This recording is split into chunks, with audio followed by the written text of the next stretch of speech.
What is going on, guys? Thank you so much for tuning in to another episode of Track Attack with DeeO. If you guys watch Day with DeeO, you know I rode a lot of bikes, so I have a lot of track attack to do, but you guys really seem to be enjoying the series. Please hit like if you're liking these track attacks. I'm having a blast with them. I really hope they can continue. I might need to get a bigger whiteboard. But if you haven't seen Track Attack before, check in the description. I have a link to the whole playlist where I explain this. Yes, it's pretty much like Top Gear's stars and moderately priced cars. Anyway, we're going to hop right into this. Today's bike is Justin's 2016 CRF450R. Justin let me ride it and check out the lap right now.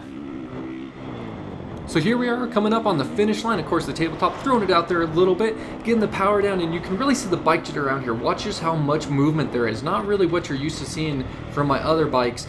We take the far outside here. I've been finding that seems to be a quicker line, but then I don't cut back across going into third person. Of course, this isn't our lap yet, but I thought this was a pretty good shot. And then when we come across here, like I said, throwing it out there, just kind of shaving a little bit of speed so we can hit that tabletop a bit faster. But coming into this first corner, getting pretty bumped, but again, taking that outside line, I think I'm finding that to be faster, but then I go over the inside roll. I should probably go outside to outside, but still get the power down through the sand section here, coming into the left. Got a little bit of braking bumps there, nothing too crazy. Hit that corner pretty well considering. And of course, the little tabletop, no problem there. Stick this inside, kind of drift. I actually slide out, just skirt right there. You can kind of see in how I hit the jump. Get tossed a little bit to the side, a little sketchy. We're able to bring it back though. Coming up to the big trip, the Honda has nice amount of power. Just be able to boost up and over it. When we go into third person in just a second, you'll see I kind of bounce as I hit the landing of this. So here we go, and kind of a bump right there, and the bike kind of skips weird. And then we come through this left hand. I actually hit this pretty well, and I'm going to go into slow motion here. Just watch how the bike is handling. Just watch how much it's bumping around through this. Rather than absorbing it, it's kind of fighting it, and you can see me even bouncing around on the bike. Then this is probably the ugliest I've ever hit this corner. Watch this. I get through it okay, but man, that was goony. Go over scrub hill, no scrub, and then again into the slow-mo. So we're going to try and double this. We don't quite get it, but that's okay. And just watch how hard this bike rebounds back at us. I don't even go for that inside line just because I didn't even feel confident that the bike was going to be settled by then. So I go up to the outside, up and over the step up, and we're just going to cut right back into first person there, into the left-handed sweeper. Try and draw a nice line around here. You can see there's not really a rut or a berm or anything, so we're just kind of rolling on the throttle, waiting that outside peg, up and over the off camber here. Took a real nice line there. It kind of went inside to the middle. It actually worked out really well. Pulling up around this left-hander again, no real lines there. Like I've said of these track attacks, Azek was kind of blown out this day, and we catch up to this lapper really quickly, and actually under my breath I kind of say there goes that lap, but we're able to sneak on the inside, kind of a tight move, but it's not like I hit him or anything, but I was having a good lap, so I forced the issue. That little double, don't know why I didn't hit that, probably just I didn't really trust the suspension to settle by the time I hit the landing.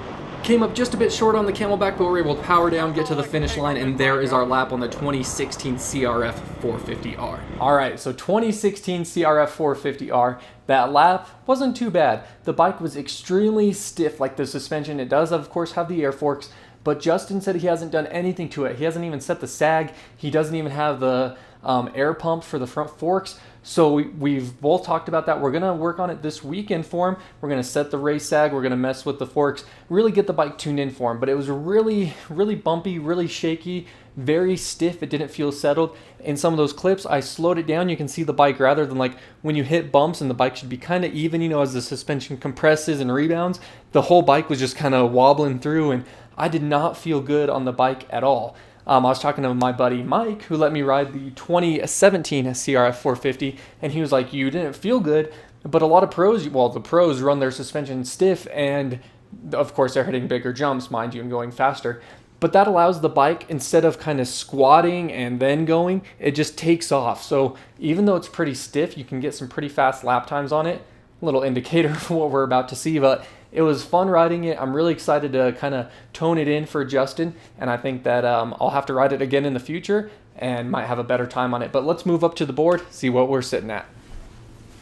All right, guys, so here we are. You can, of course, see I took away track attacks. I'm actually kind of running out of room here, but we do have the 2016 CRF450, which I kind of ran out of room riding, but that is okay.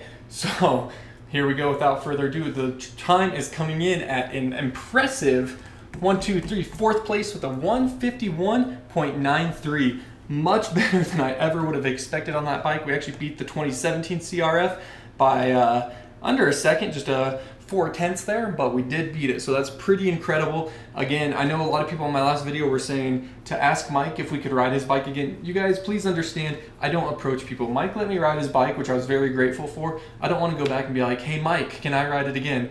If Mike sees this video and he says, hey DeeO, I'd like you to ride my bike again, I'll say, awesome dude, I'm all for it. But I'm not gonna approach him and ask to bum his bike again. So please, you guys understand that. But there we go. Justin, thank you for letting me ride your bike. I was really impressed with that. Like I said, we're gonna work on the suspension this weekend and we might be able to turn a faster lap. And as you guys may or may not know, I got RG3 suspension for my KX. We're going out to Aztec this weekend. I'm gunning for this top spot. Let's say 12 CRF450R. What are we gonna run, guys? Let's say like a 145 flat. Gotta aim high. So again, you guys, if you like Track Attack, please hit that like button.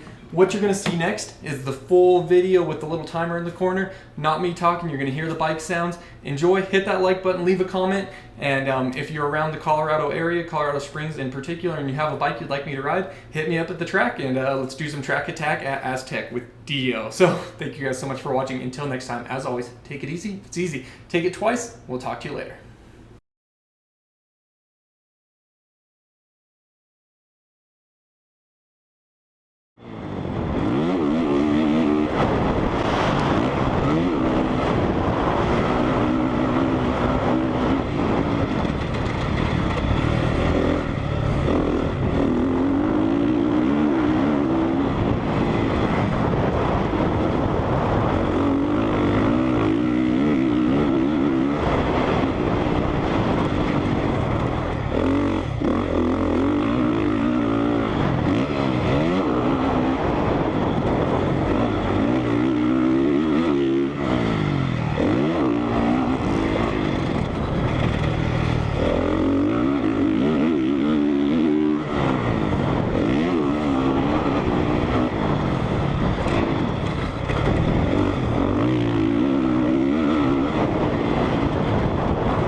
Oh, there goes that lap. Come on.